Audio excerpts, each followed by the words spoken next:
Well, ladies and gentlemen, welcome back to Boss Economics World, the only show that takes the dismal science of economics and turns it into a full-blown tragicomedy. I'm your host, the one, the only, Dr. Moneybags McSarcasm, here to break down the latest economic dumpster fire with a side of satire, a sprinkle of data, and a whole lot of shade. Today, we're zooming in on Germany, yes, the land of Oktoberfest, precision engineering, and apparently, economic shrinkage so bad it makes your grandma's sweater in the dryer look like a success story. So, grab your schnitzel, buckle up, and let's dive into the economic mess that is Deutschland in 2025. Now, folks, if you've been paying attention to the headlines, or, let's be real, if you've just been doom scrolling on X like the rest of us, you'll know that Germany, Europe's so-called economic powerhouse, is currently experiencing what economists politely call a contraction. But let's not sugarcoat it, shall we? A 0.3% GDP slump in Q2 2025? That's not a contraction, my friends, that's a full-on economic faceplant. And to make matters worse, this is worse than the preliminary estimate of minus 0.1%. Surprise, surprise, the data wizards got it wrong again. I mean, at this point, are we even shocked? It's like asking a magic 8-ball to predict the weather and then acting surprised when it says, reply hazy, try again. But wait, there's more. German Finance Minister Lars Klingbeil, bless his optimistic little heart, has come out swinging, defending the coalition government's economic policies like a knight in shining armor trying to protect a castle made of soggy pretzels.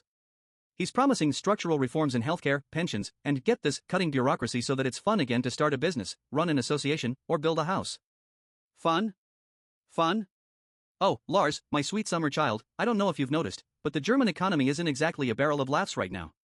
It's more like a Kafka novel, absurd, bleak, and full of paperwork that makes you question the meaning of life. So, what's really going on here, folks? How did Germany, the poster child of European economic stability, end up in this mess? Well, buckle up, because we're about to go on a wild ride from the surface-level headlines to the deep, dark, structural underbelly of this economic horror show. And don't worry, I've got the latest data, the hottest examples, and enough sarcasm to make even the most stoic central banker crack a smile. Let's break it down, Boss Economics World style. Let's start with the obvious, shall we? Germany's GDP shrank by 0.3% in Q2 2025, which, as we've established, is worse than expected. Now, for our viewers at home who aren't fluent in econospeak, GDP, gross domestic product, is basically the total value of all the goods and services a country produces. When it shrinks, it's like your paycheck getting smaller while your bills get bigger. Not fun, Lars, not fun at all. But why is this happening? Well, the official data points the finger at manufacturing weakness. Germany, the land of BMW, Siemens, and Volkswagen, has long relied on its industrial might to power its economy. But here's the kicker, manufacturing is getting hammered, and it's not just because of bad luck. Remember those US tariffs that started popping up like economic whack-a-moles back in 2024? American businesses rushed to import German goods early in the year to avoid the tariff hikes, creating a temporary surge in demand.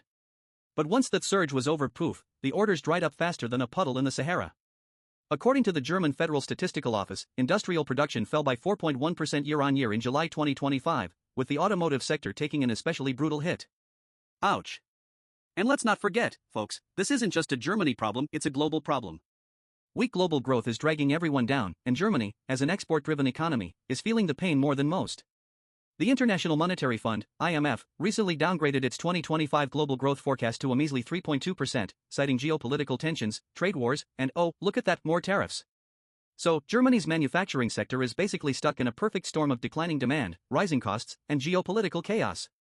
But hey, at least the beer's still good, right? Now, let's dig a little deeper, shall we? Because this isn't just about tariffs and manufacturing. Oh no. We need to talk about the elephant in the room, or should I say, the bear in the room? Russia. Yes, folks, ever since Russia attacked Ukraine back in 2022, Germany's economy has been on a downward spiral faster than a roller coaster at Europa Park. Why? 2 words, energy prices. Germany, in its infinite wisdom, spent decades cozying up to Russia for cheap natural gas. I mean, who needs energy independence when you've got Nord Stream pipelines, right? But when Russia decided to play geopolitical hardball, Germany was left scrambling. Energy prices skyrocketed, and German industries, especially energy-intensive ones like chemicals and steel, were hit hard. According to Eurostat, industrial energy prices in Germany were 30% higher in 2024 than the EU average, and they've only continued to climb into 2025. BASF, one of Germany's biggest chemical companies, reported a 15% drop in profits in Q1 2025, citing, you guessed it, energy costs. And don't even get me started on the small and medium-sized enterprises, the so-called Mittelstand, that are the backbone of the German economy. Many of them are barely keeping the lights on, literally. But wait, there's more. The Bundesbank, Germany's central bank, dropped a bombshell this week, warning that GDP might not grow at all in Q3 2025. 0. Zilch. Nada. And if that happens, folks, we're talking about a technical recession, 2 consecutive quarters of negative growth. Now, I know what you're thinking, Dr. Moneybags, isn't Germany supposed to be the economic engine of Europe? Well, yes, but right now, that engine is running on fumes, and the government seems to think a few structural reforms will fix it. Spoiler alert, they won't. Now, let's get to the real juicy stuff, the structural issues that Germany has been ignoring for years, like a leaky roof you keep promising to fix but never do. First up, the aging workforce. Germany's population is getting older faster than a fine Riesling, and that's bad news for the economy. According to the OECD, Germany's working-age population is projected to shrink by 10% by 2035, thanks to low birth rates and limited immigration. Fewer workers mean less production, less innovation, and here's the kicker, more strain on the pension and healthcare systems that Finance Minister Klingbeil is so eager to reform. But wait, it gets worse.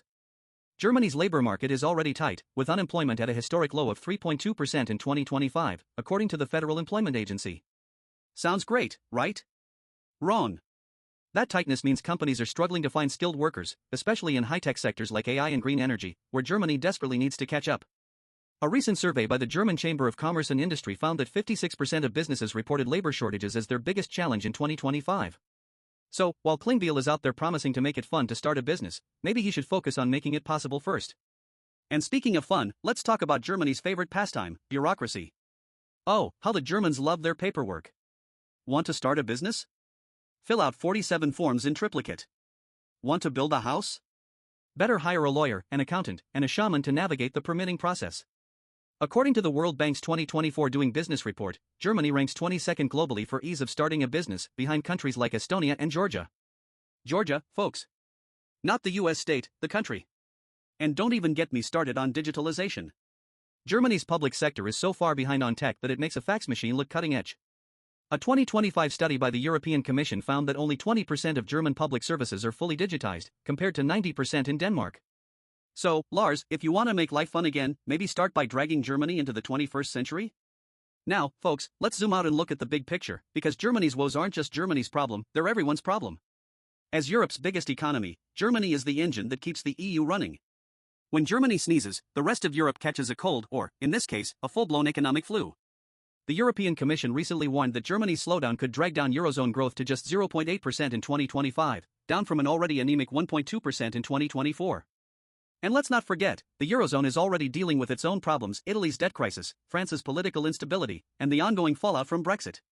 Germany's slump is like throwing a Molotov cocktail into an already smoldering fire. And it's not just Europe, folks. The US is watching closely, because a weaker Germany means less demand for American exports, which could put pressure on an already fragile US economy. According to the US Census Bureau, Germany is the 5th largest destination for US exports, with $71 billion in goods shipped in 2024. If Germany's economy keeps shrinking, that number could take a hit, adding fuel to the fire of America's own economic challenges, like, the $35 trillion national debt and the looming threat of stagflation. So, here's the million-euro question, folks, can Germany fix this mess? Well, if you ask Finance Minister Klingbeil, the answer is a resounding jaw. He's promising structural reforms, deregulation, and a magical return to growth by the end of the year. But let's be real, reforms take time, and Germany doesn't exactly have a track record of moving quickly. Remember the energy wind, Germany's grand plan to transition to renewable energy? It's been over a decade, and coal still accounts for 25% of Germany's energy mix, according to the International Energy Agency. So, forgive me if I'm a little skeptical about Klingbeil's promises. Here's my hot take, folks, Germany needs more than just reforms, it needs a revolution. A revolution in energy policy to break free from fossil fuel dependence. A revolution in immigration to attract young, skilled workers. And a revolution in digitalization to drag its economy out of the analog age. Without that, Germany risks becoming the sick man of Europe again. And for our viewers in the finance world, here's a pro tip, keep an eye on the DAX. If Germany's economy keeps tanking, those blue-chip stocks could take a hit, and you don't want to be the last one holding the bag. Well, folks, that's all for today's episode of Boss Economics World. Germany's economy is in the dumps, its government is promising miracles, and the rest of us are just here for the schadenfreude. But hey, at least we've got the data, the drama, and the sarcasm to keep us entertained. Until next time, keep your wallets close, your spreadsheets closer, and remember economics isn't just a science, it's a circus. Auf Wiedersehen.